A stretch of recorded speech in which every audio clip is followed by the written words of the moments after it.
Shout out sa mga mag-asawa, mahal nyo ang isa't isa pero ang pera, minsan pinag-aawayan ninyo. Bakit? Pag-usapan natin to.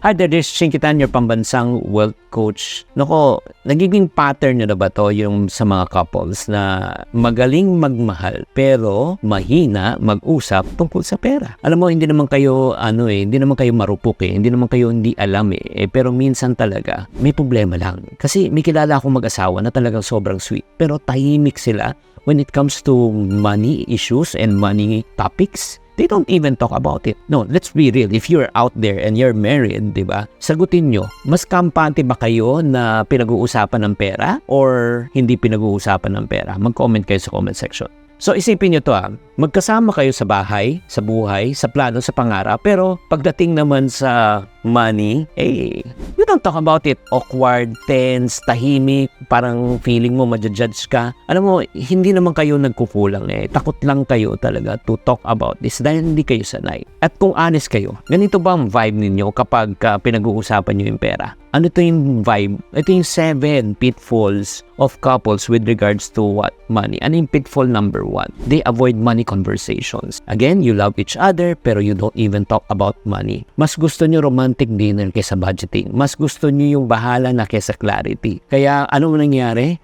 Yung problema with regards to finances paulit-ulit lang at tumitindi pa siya. Kaya nga, tanungin yung sarili nyo, right now, if you are going through this concern, you don't even talk about money, anong mas mahalaga sa inyo? Avoidance o kesa yung truth? Last month, check nyo, when was the last time you even talk and discuss about money or you still avoid it?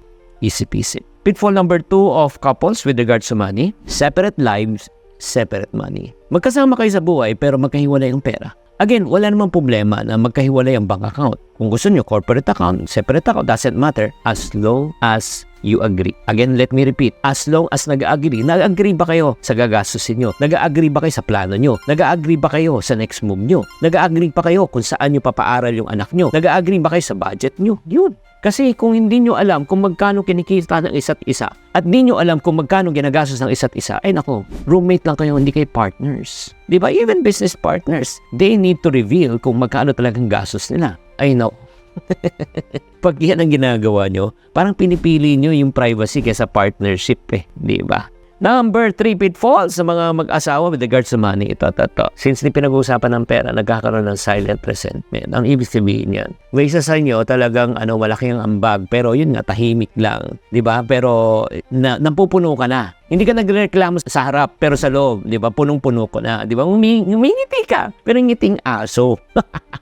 At unting-unti, nangyayari? Na-stress ka na, nasisira na yung pagtingin mo. At takot ka magsabi ng totoo at bigla na nagkaroon ka ng trigger na isang araw at bigla na sumabog na parang Taal Volcano. Diba? At yan ay hindi talaga pinag-uusapan. Yan na nakakalungkot. Sino sa inyo naka-experience yan? Pakitype lang sa comment section. And then pitfall number 4 na mag-asawa with regards to money. Ito pa, isang matindi. Different money values. Why? You came from 2 different family backgrounds with 2 different upbringing. Yun nga, isang spender, isa saver, risk taker, isa naman conservative. Hindi kayo nagkakaintindihan, kaya nag-aaway kayo. Hindi naman mali na different kayo. Ang mali, hindi kayo nag-uusap at di kayo nag-agree. So anong ending? Tension.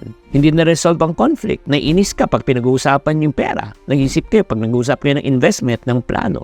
Kaya check. Nag-uusap pa kayo. Pitfall number 5 na tayo na mag-asawa. I hope that you are liking this session. If you're liking this session, nare-real talk po kayo. Type like sa comment section. Number 5 pitfall. Please, husband. Never use money as power.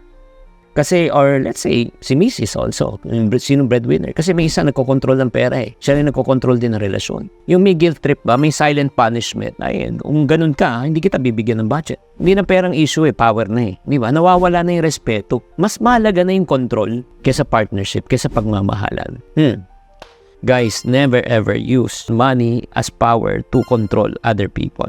Pitfall number 6, kaya nagkakagulo ang mag-asawa sa pera, walang shared vision. Magkasama kayo ngayon pero walang malinaw na pangarap bukas. Hindi kayo nag-uusap kung anong plano 5-10 years from now. Kaya nga yung decision nyo kanya-kanya. So ano po nang i-ending niyan? You're not aligned at maraming pagkakamali. At pag nagkamali, ayun na. Doon na nagsisisihan. And last but not the least, Ano yung pitfall number 7 when it comes to finances with regards to relationship? May pagmamahal pero wala namang financial boundaries. Ano ibig sabihin? Mahal nyo ang isa't isa pero yun nga, hindi alam kung anong spending limit, di nag-uusap Kaya anong nangyayari? May tendency na gumastos si Mr. o si Mrs. na sobra, kaya naiinis yung isa, ang ending, again, away.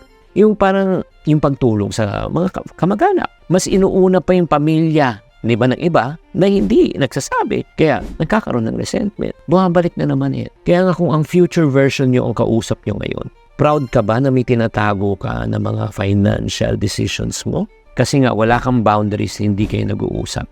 Alam mo mga ka-friendship, hindi kulang ang pagmamahalan ninyo. Ang kulang lang ay talagang money discussions. Ang pera ay hindi kaaway sa relasyon. Ito ay nakakabuo to make your life easier. Kaya I want you to think and reflect right now. Sa 7 pinag-usapan natin, saan talagang tumama sa iyo? I want you to think, reflect, and apply.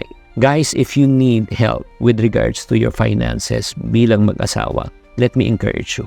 We have another page called Happy Spouse, Happy House. Please visit it. Doon marami kaming pinag-uusapan ng mga buhay mag-asawa, relationship. 3 lang naman ang problema when it comes to mag-asawa. It's either communication, lack of communication, lack of money, diba? Or money discussion. And number 3 is lack of intimacy. So if you want to know more, please go to our page sa Facebook, YouTube, Instagram, TikTok, Happy Spouse, Happy. Maraming salamat, sana naliwanagan kayo. If you do like this mga ganitong episodes, please don't forget to subscribe and share this with your team members. Tatandaan, tamang karunungan, tamang disiplina, ang susi sa pagyaman. Chinky Tan, with over 6 million Facebook followers, 2.8 million YouTube subscribers, and 2.4 million TikTok fans, is now all out to share with you the most practical, simplest path to lasting wealth.